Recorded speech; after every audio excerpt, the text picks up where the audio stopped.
Welcome to Eye on Northwest Wines. I'm Nicole DaCosta. The Pacific Northwest is known for producing some of the best wines in the world. And for the next half hour, we're going to take you on a tour of the wineries that make them for us. Our first stop takes us into the heart of Willamette Valley wine country to Abbey Road Farm in Carlton, Oregon, a working farm and bed and breakfast with a passion for winemaking.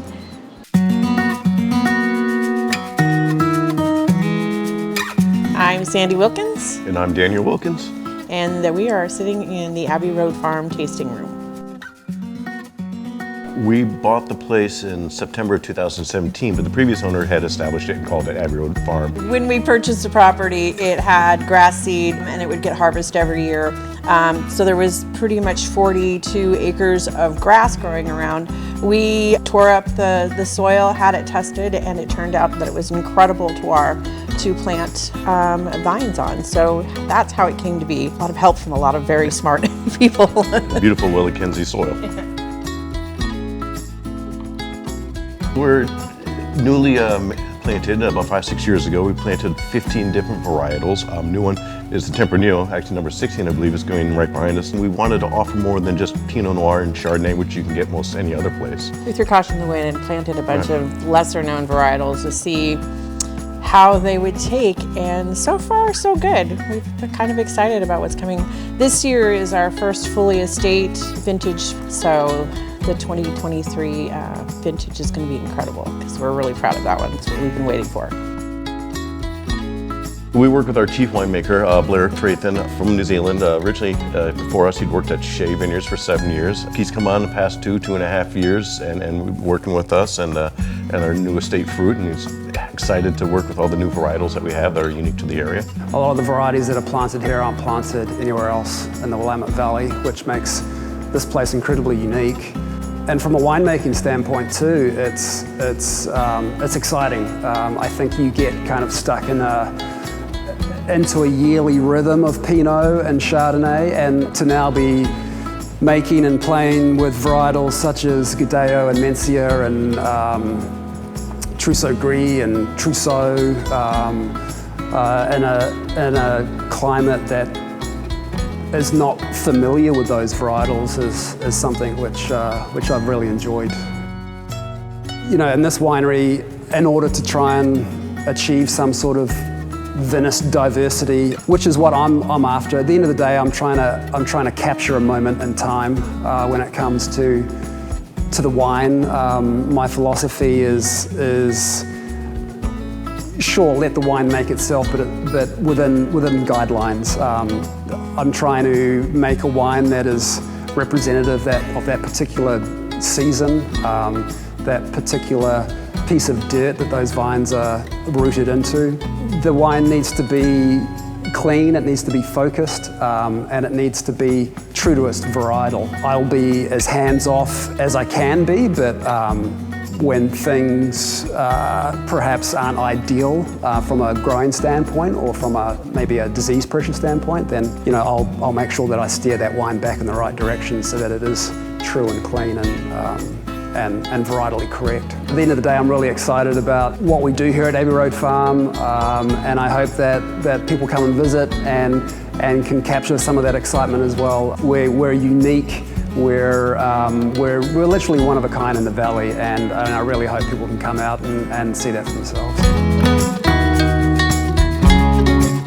The wines are very much loved, and we have an incredible amount of repeat business, which is very special in this business especially. We have a lot of people that do keep coming back almost every weekend, it seems. And a lot of families as well. People love the animals and they bring their kids up here and walk around, and that's kind of the beauty here is you're not beholden to just the tasting room, but you can have a glass or pour and walk the whole property. But everybody seems to really love the wine, of course, but our team out here, they make it special for each and every person that walks through the door. And we're very lucky with that. We have an incredible team. We also have a bed and breakfast on property. It's 5 rooms in 3 converted grain silos, so it's extremely unique. And included with that is a complimentary tasting here in the tasting room, as well as our incredible breakfast by our in-house chef, Will Presh. As we get into the quieter season, past harvest, we get into fall and winter, we do a lot of other events that we don't normally do in the regular season, like collab dinners with local chefs.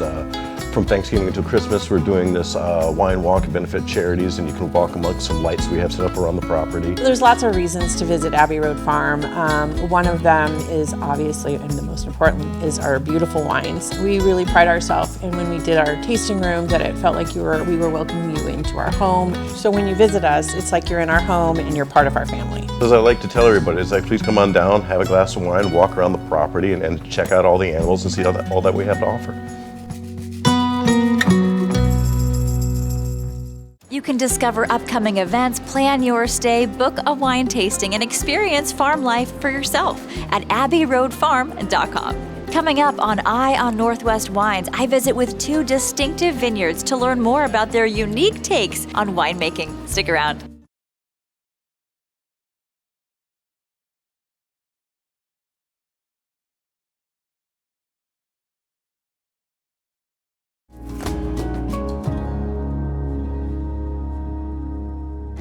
Welcome back to Eye on Northwest Wines. I'm Nicole DaCosta.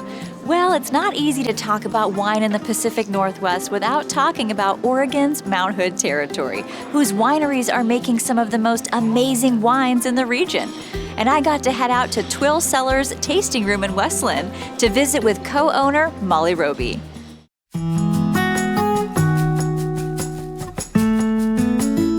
Oh, Molly, thank you so much for having us out in beautiful Westland, Oregon at Twill Cellars. So close in. I'm going to be coming this weekend. Oh, this good. is fantastic. You're welcome. So tell us about your property here and what you guys do. Yeah, so we have been on this property for about 23 years now. Mm-hmm. Built the house, planted the vineyard in 2000, so we've been growing grapes for over 20 years here, making wine since 2004.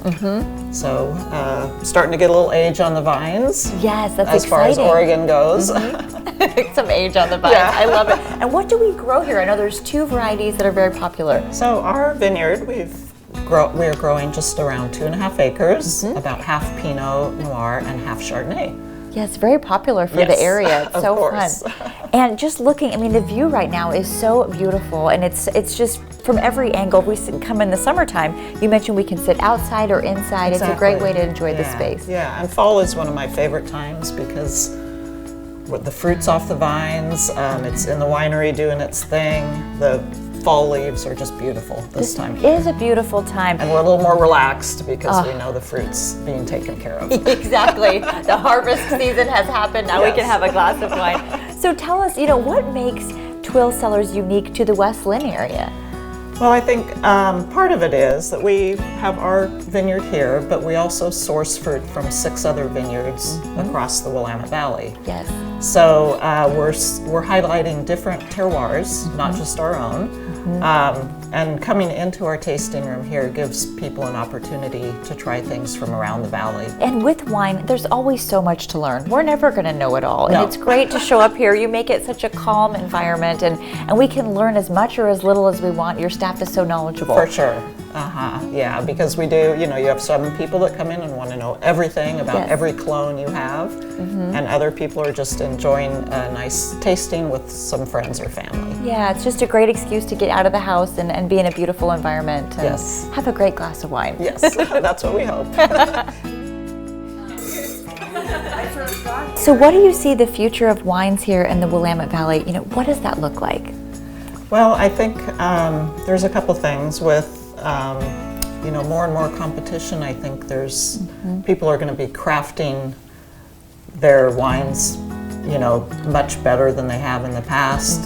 Farming practices are going to get better, that sort of thing. Yes. As far as any kind of changes in the weather, we're still going to be growing the same varietals for now, but I think you might have clonal changes, your rootstock might change, that sort of thing. It's going to be interesting to see. It is. Even, you're 20 years here on the property. I'm sure you've seen changes through the years as well. Oh, for sure, yes. As far as when harvest happens, it used to be into October. Now we're picking in September, so things have changed quite a bit. Little jump start there. Yes. So is there a little celebration you guys do? I mean, that must be such an exciting time of the year. You wait all year. I mean, it takes a while to get things into a bottle. Oh, so. it does. It's a long process for sure. You know, we're excited, but we hit the ground running once it starts. And since we're pulling from 7 different vineyards, you know, it's kind of like, okay, who's ready here? What's coming next? So you're trying to map it all out for the season. I was curious, you know, what is your favorite part of the job? There's so many different aspects, and you and Daryl are involved from start to finish. Oh, it is, yeah. We, you know, of course, the farming is hard work. Chris, our winemaker, who's been with us now for 11 vintages. Oh, yay, Chris! Full-time just with us. He's, of course, in the cellar for the most part. Right. We help out as needed, so we all wear lots of hats. A lot of my work is the tasting room on the weekends, which is always fun because we finally have the final product. Yes. And people are just really excited about trying wine and sitting down and having a glass. Yes, it's fun to start new conversations and just meet new people over a great glass of wine. Exactly, yeah. For those planning their visit out here, you know, what can they expect? Well, we hope they just have a really nice, comfortable tasting experience with us. We've always have a nice lineup. We switch it around different weekends, so they might get something different than they had the last time. We've got some knowledgeable staff here for any questions they want to ask, but a lot of people just want to taste the wine and have a nice time. And come relax, it's close in, the room is beautiful, you guys are doing a great job, so thanks for having me out. Yeah, you're welcome. Thanks for coming. You can learn more about the wines being made by Twill Cellars and plan your tasting experience at twillcellars.com. My next stop across Oregon's wine country took me south of Newburgh to Stoller Family Estate, where I met with Director of Winemaking Melissa Burr in one of their many gorgeous spaces for wine tasting. Oh, Melissa, the library room. This is such a special place on the property here at Stoller, and things have definitely changed throughout the years, but let's take folks back for a little history. 1943, what did it look like out here? Well, in 1943, this was a large turkey farm. So it had this beautiful hillside was covered in turkeys. It was the largest in Oregon, active farm. Long before, the first vines were planted was this farm, and it was in the Stoller family. It's a second generation farm that Bill Stoller grew up, working at as just an infant and on. He was on this property, working with his uncle on this farm. Well, speaking of Bill, I just love people with a vision. So I know he just celebrated 30 years since purchasing the property, 93. Yes. By 95, wow, we're already planting grapes. So tell us about those early years there. Absolutely. So Bill recognized the potential for this estate property for growing world-class wine grapes. So he went forward, and yes, he purchased the farm in 93, and he looked around and planted the first 20 acres in 1995. Oh, it all starts with 20 acres. How many acres are there now? There's a little bit over 240 acres planted today. That is huge, 240 acres. So what are we growing now? Within the 240 acres, the breakdown is it's 70% Pinot Noir planted within this whole hillside, different elevations, different clones of Pinot, different blocks. And believe it or not, that makes a big difference in the flavor. It's all Pinot Noir, all one spot, but you have this huge palette of different flavors from one hill. And then 25% of the grapes here are planted to Chardonnay. And then the rest, 5%, there's a mix of different varieties. So we've got a little bit of Aligote, which is a white grape that makes some beautiful wines. We've got Pinot Blanc, and we've got a little bit of Syrah and a couple other things. And sustainability out in the fields, but also in all these beautiful buildings, it's so important to you guys. So give us a little sneak peek. Tell us about the sustainability elements out here at Stoller. Absolutely. Well, we're sitting in an example of one of them. So we're in the library room of our winery that we built in 2006. And at that time, it was the first LEED Gold certified winery in the world. What that entailed was a lot of recycled materials that we use. We have a solar array on the roof that offsets a good percentage of our energy requirements here. So that was part of it, and that echoed through our campus as this company's grown. We have the Heritage Tasting Room from 2012. That's when that opened, and that is also very sustainable. We've got solar array there that offsets almost all of the energy of that tasting room. Amazing. And we've gone forward with building a facility called our Experience Center. That building is a really wonderful asset for us to showcase the wines and host people. It's a big size, we can host business groups, we have events in there, and it's a wall of windows, so you're really feeling like you're in the outside comes in. So perfect for the Northwest, right? Yeah, it definitely is. On those stormy days, you still feel like you're part of the property and outside, and it's a really neat place to be able to spend an afternoon. So what would you say to someone who's never come out before? I would say to enjoy and just to really be welcomed to this special place on earth within the Willamette Valley here at Stoller. Experience the wines, form your own opinion about the wines. Don't be intimidated by wine. You can never know everything about any wine. And just come and enjoy. Pressure's gone. Enjoy the food, and yeah, just make this a special experience for you. Well, it's so fun to just walk around, have a glass of wine, meet friends and family out here, of course. But you've been roaming these grounds for 2 decades working here. I mean, that's a big testament to a wonderful place to work. What do you find most rewarding about your job? For me, I think it's a combination of a lot of things. It's a legacy property, it's a legacy endeavor with growing these world-class grapes, and it's this partnership of that legacy with nature, because every single vintage is so unique and it's dictated by the growing season. And then the wine itself, there's so many hands that go into this bottle of wine, it's tremendous. It's the people, it's the vineyard workers, it's the wine team, then it's the bottling team and the sales team, and then the consumer. So there's endless amounts of people here. And so that combination is so unique, I think, as a product of nature, a legacy, the people, and then a story then gets captured in this wine. So that really culminates into something that's very rewarding. All being captured into one glass. Let's celebrate that, all the people it takes to put this together. Absolutely. Thanks to your great work, we appreciate it. Yeah, thanks to you. Cheers. You can plan your visit to explore and experience Stoller Family Estate for yourself at stollerfamilyestate.com. Coming up on Eye on Northwest Wines, we visit an Oregon winery producing fantastic wine with a mission.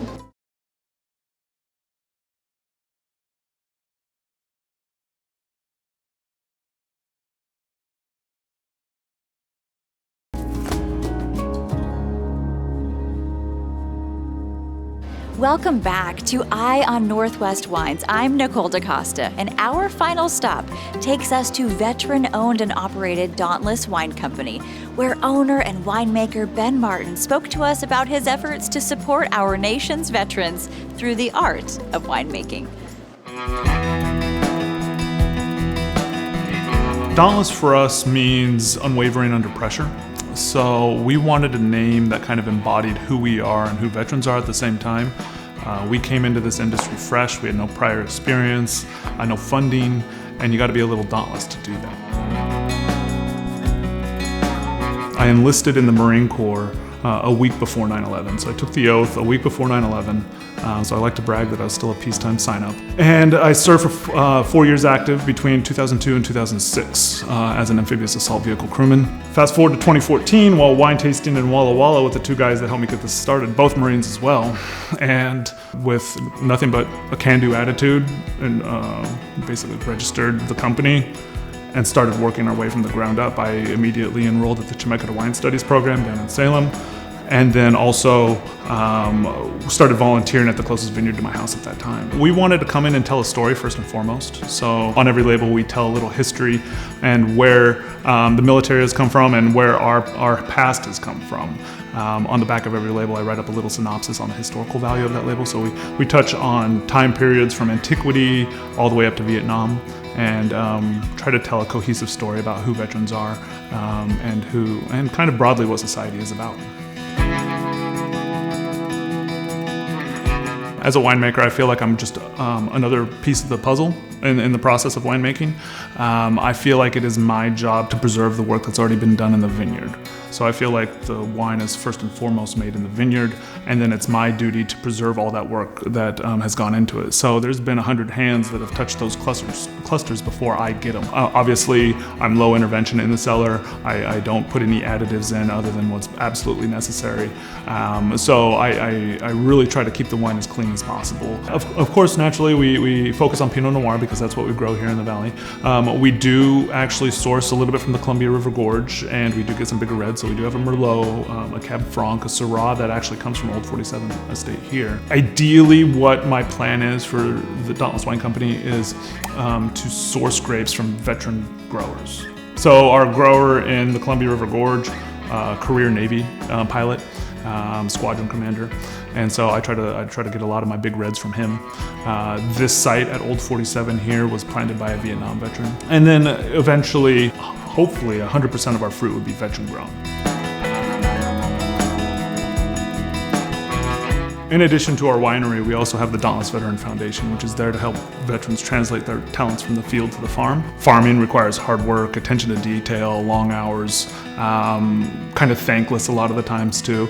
And veterans are kind of suited for that. They kind of know that world. Farming and soldiering have been intertwined for millennia. Before the GI Bill was awarded for veterans service, land grants were commonly given to get soldiers into agriculture because soldiers are the backbone of America and they know kind of that hard work and attention to detail necessary for that. We're trying to bring that back to the forefront, trying to get veterans interested in agriculture, get them into different programs, assist them through mentoring or coaching. We're also awarding grants to veterans who are interested in agriculture or are in agriculture currently farming. So in this last year, we've awarded $50,000 to grants locally to veterans in the area that are in farming or trying to get into farming. We derive our inspiration from the French Foreign Legion because they have their own chateau in France and brings these legionnaires back to grow grapes and make wine. And I thought that's a perfect model, and why not try to do that here? So eventually we want to work our way into that level where we can actually bring veterans onto farms and estates to help guide them into agriculture. So we have two locations. One is downtown Forest Grove, and that one, we opened it up in 2018, and we went with a very much a museum vibe downtown. It's a centennial building. It's a very fun space. It's a communal space. It's kind of that third space in downtown. And then we also have the Old 47 Estate, which is much more of the valley sweeping views, the vineyard experience. I didn't know how we were going to get here, and it wouldn't be without our friends, family, and wine club, and the community that's really supported us from day one. It's been quite a journey, and it's been a humbling experience as well.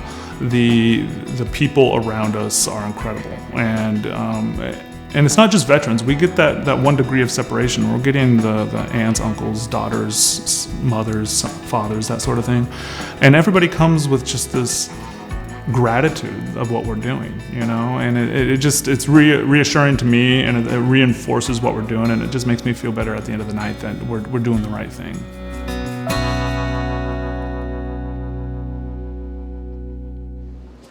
Discover Ben's wines at dauntlesswine.co and learn more about how you can get involved with the Dauntless Veteran Foundation at dauntlessvf.org. That's all for Eye on Northwest Wines. I hope this inspires you to get out and explore some of the world-class wineries we have right here in the Northwest.